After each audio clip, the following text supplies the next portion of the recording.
भील। सर्वप्रथम यहाँ उपस्थित महापुरुषों को नमन। एक जिनको हमने देखा है सो राजेश जी मुनिया के चरणों में नमन। साथियों, आप देख रहे हैं कि तथाकथित राजेश मुनिया जी आज हमारे बीच में लड़ करके शहीद हुए और आज उनको पूजनीय बना दिया गया है। बस इसी वक्त को तुम भी छीन लीजिए और तुम भी अमर होने की कोशिश करिए। अभी सुनील हस्ते जी कह रहे थे कि मरने से कोई नहीं बचने वाला, तो कीड़े मकोड़ों की तरह मरने से अच्छा है कि लड़ के मरा जाए, टंटिया भील की तरह जेल में मरा जाए। तो हम हमारी बात स्टार्ट करते हैं कि आज राणा पूंजा भील के गाथा का स्थापना है। मुझे अफसोस है कि राणा पूंजा भील को राणा शब्द से नवाजा जाता है और एक को महाराणा शब्द से नवाजा जाता है। आज से मैं आप सबसे निवेदन करता हूं कि राणा शब्द नहीं, इनके आगे महाराणा लगा दीजिए। ये सबसे बड़ी डिमांड है। अगर परिवर्तन नहीं है आपके इस कार्यक्रम में तो फिर आपके इसके से कार्यक्रम से कोई मतलब नहीं रह जाता। महाराणा राणा पूंजा भील है और आज से ये कहीं पर भी लिखे, कहीं पर भी बोले तो महाराणा राणा पूंजा भील ही बोले, क्योंकि इन लोगों को मुगलों ने हरा दिया था। हमारे भील नहीं होते तो इनको घास की रोटियां खाना पड़ रहा था। तो इनका जो इतिहास है वो आप सब लोग बता चुके हैं। मैं बिरसा मुंडा की बात करूं तो बिरसा मुंडा जो है वो टंटिया भील के आंदोलन से प्रेरित होकर अपना पूरा संपूर्ण जीवन 25 साल की उम्र में दे दिया। ये छोटी मोटी बात नहीं है। वही जीवन की परिकल्पना आज निवेश को खत्म करने के लिए हमें करना है। वही जीवन की परिकल्पना आज इस सरकारों के खिलाफ, इस दमन के खिलाफ, इस उत्पीड़न के खिलाफ हमें लड़ने के लिए परिकल्पना करना है। दूसरा, टंटिया भील वो शख्स है जिन्होंने 1880 में 65,000 ग्राम सभाओं का निर्माण करके 65 लाख लोगों को ब्रिटिश सरकार के खिलाफ लड़वा कर ब्रिटिश सरकार को झुका दिया था। वो काम हमें करना है। अगर वो नहीं कर पाते हैं तो हमें धिक्कार है हमारी जागरूकता पर। अब आप लोग बिरसा मुंडा के आंदोलन के समय, टंटिया भील के आंदोलन समय हमारी जमीन कितनी थी, आप मैं एक एनालिसिस लेकर के आया हूं। यहाँ किसी प्रकार का कोई भड़काऊ, क्योंकि बहुत भाई लोग भी बोल चुके हैं कि भड़काऊ नहीं बोलना है, तो किसी प्रकार का कोई नहीं। मैं सिर्फ निवेदन और मैं आपको एनालिसिस करवाने आया हूं कि 7,500 ईसा पूर्व आदि 100% आदिवासी इस धरती पे था और 100% जमीन उसके पास थी। हड़प्पा सभ्यता, उस समय हड़प्पा सभ्यताओं का समय था।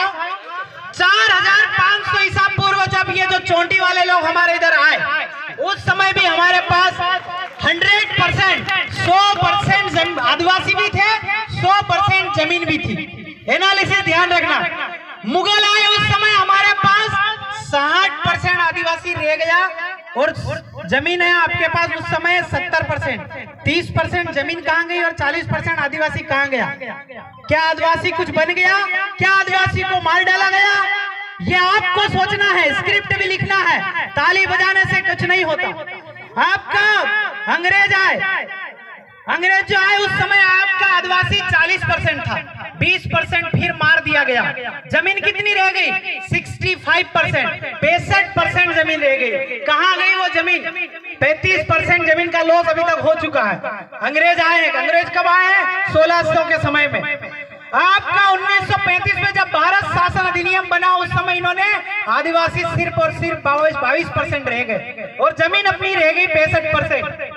और 1947 में जिसको तुम तथाकथित आजादी बोलते हो, वो जो है आपका पावर ऑफ ट्रांसफर है, उस समय आपका आदिवासी 18% रह गया और जमीन आपकी जो है उस समय भी 65% ही थी। ये आदिवासी 100% से 18% कैसे हो जाता? कैसे हो गया? क्या आदिवासियों के बच्चे पैदा नहीं हो रहे थे क्या? देखो, ये सोचने, समझने और लड़ने का विषय है। आपका 1950 में जब देश का तथाकथित संविधान लागू हुआ, उस समय आदिवासी 8% हो गया। वो कहां गया?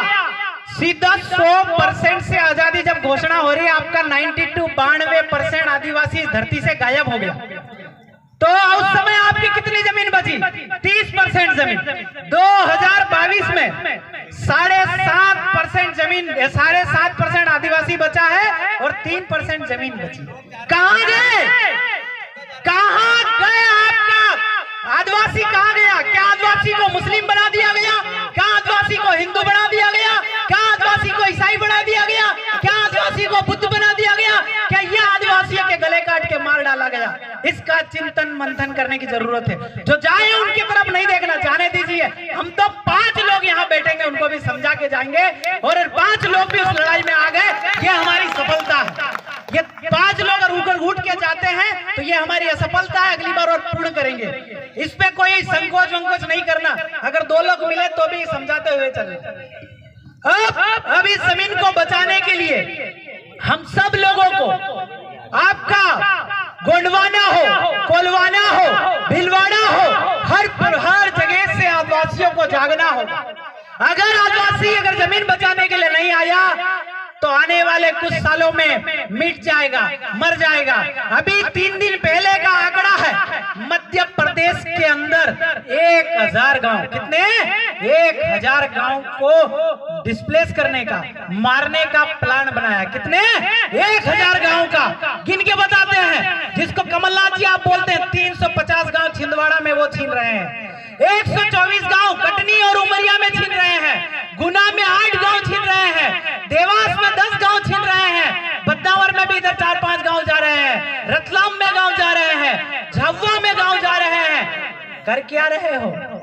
कर क्या रहे हैं आदिवासी? क्या बिरसा का खून मर गया? क्या टंटिया का खून मर गया? क्या सब खाटले वाले हो गए? क्या सब पोटले वाले हो गए? क्यों हमारी जमीन हम बचाने के लिए नहीं लड़ पा रहे? क्या हमारे प्रतिनिधि तथाकथित गुलाम बन गए? ये इस पे विचारणी पर प्रश्न करना बहुत जरूरी है। अगर ये पब्लिक, अगर ये जनता, ये आदिवासी अगर इस पे नहीं सोचती है तो यहाँ पर बैठने का तुम्हारा कोई जो है परिणाम नहीं आएगा। कोई आपको जो है बैठने का अधिकार नहीं है। आप आदिवासी हैं तो आपका खून उबल जाना चाहिए कि 1000 गांव से 3000 पब्लिक एक गांव से होती है तो 3 लाख से ऊपर अगर एक आदमी के पास 5 ढांडे डोर है तो लगभग 3 करोड़ जो है जीव की हत्या करने जा रही है। 3 करोड़ टाइम। क्या कलेक्टर पे, क्या मुख्यमंत्री पे 302 लगेगा? इसका सवाल कौन पूछेगा? आप, मैं, क्या आप बैठे हुए सब लोग? आपको ये सवाल पूछना है। अगर हमारे लोग मरते हैं तो ये जैसे हमारा कोई मर जाता है 302 लगा देते हैं, दहेज प्रताड़ना लगा देते हैं। हम ये कहते हैं अगर हमारे लोग अगर यहाँ से डिस्प्लेस होते हैं तो हर एक आदमी थाने पे जाके FIR करना और कहना कि हमें ये कलेक्टर साहब जो आपका मुख्यमंत्री हमें मार रहे हैं इन पे 302 लगना चाहिए, 306 लगना चाहिए। तो आपका जो हिस्ट्री है, अब सबसे बड़ी बात यह है कि कोर्ट कह रहा है कि आदिवासी देश का मालिक है और भील आदिवासी है, तो हम ये कह रहे हैं कि संगीता दीदी जो है वो आदिवासी नहीं है, वो भील नहीं है। क्यों नहीं है? क्योंकि उनका नाम जो है वो आर्यों से मिल गया है। एक डेविड है वो ईसाई है, एक आपका सलीम है वो मुस्लिम है, चेहरा नहीं देख रहे हो, नाम से पहचान रहे हो। एक संगीता है वो हिंदू है, पर उसी की जगह रमतू ले लो वो आदिवासी है। ये आइडेंटिटी आपने खत्म कर दी।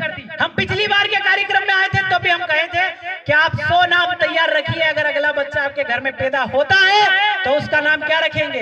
रमतू हुआ, थावरी हुआ, आपका हकरी हुआ। ये आइडेंटिटी है आपकी, ये पहचान है आपकी, क्योंकि यही से आप खत्म होते हैं।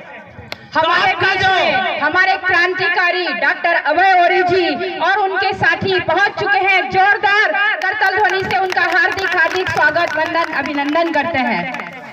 तो आपका जो हिस्ट्री है, इतिहास है, राजस्थान से क्रांति भाई रोड पहुंच चुके हैं, उनके लिए जोरदार ताली बजा दो।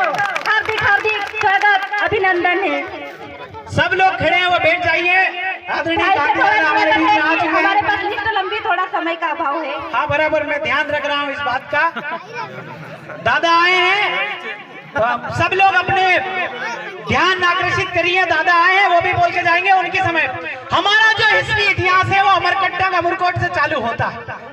अमरकोट अमरकंटक में जो एकाकार की घटना है, नर और मादा नर्मदा का जो आविष्कार है, तो जहां जहां नदी निकली वहां आविष्कार है। जो इन लोगों ने नर्मदा परिक्रमा किया, वो परिक्रमा नहीं था, हमारी जमीन का सर्वे था। इन्होंने जो आदिवासियों ने जो नर्मदा के आसपास जो भूमि का खेड़ी थी, जो जमीन खेड़ी थी, उस जमीन का सर्वे करने के लिए इन्होंने नर्मदा परिक्रमा किया। तो आपका जो एकाकार की घटना है, वहां से हम लोगों को अध्ययन, मनन, चिंतन, ये सारा चीज आप लोगों की जिम्मेदारी है। और आप लोगों से एक और बार निवेदन करता हूं कि ये रतलाम निवेश में 1.5 लाख जीवों की हत्या कर दी जाएगी, कोई बोलने वाला नहीं है। आप सब लोगों को एक बार पूरे मध्य प्रदेश में जितने गांव है, वहां एक ग्राम सभा के 100 लोग तैयार होके भोपाल की धरती पे उनके कंकर भी हिला देने, उनके मकान भी हिला देने, ऐसी आपको तैयारी करनी है। तो आपका जो 4 चीजों पे काम करना है, समानता, सामंजस्य, सतत संपर्क और संवाद, ये सब आपका बना रहे। व्यक्तिवाद, संगठनवाद, फलानावाद, ढिमकावाद से ऊपर आकर के हमें निवेश की लड़ाई लड़ना है। आरक्षण, संरक्षण, पोषण, सुरक्षा और विकास। हम क्या हमारे आजादी से पहले संविधान लागू नहीं था, हमारा आरक्षण नहीं था, तो क्या हमारा पेट नहीं भरते थे हम? आज से हमको ये संकल्प लेना है कि हम आज से बिस्कुट भी खरीदने जाए या चना भी खरीदने जाए, हम लोग गैर आदिवासी के हमारा कोई भी सामान हम नहीं खरीदेंगे। ये संकल्प लेकर के आपको यहाँ से जाना है और हमारे समाज को आरक्षण, संरक्षण, विकास, पोषण, सारी चीज सेल्फ डिपेंडेंट करना है। तो आप सब लोगों से एक और बार निवेदन है कि राजेश जी मुनिया की जो शहादत है, वो ऐसे ही नहीं जाने देना है। टंटिया बहल की जो शहादत है, वो ऐसे ही नहीं जाने देना है। बिरसा मुंडा की जो शहादत है, वो ऐसे ही नहीं जाना देना है। जब तक निवेश निरस्त नहीं होता, तब तक राजेश जी मुनिया की आत्मा को शांति नहीं मिलेगी। ये परिकल्पना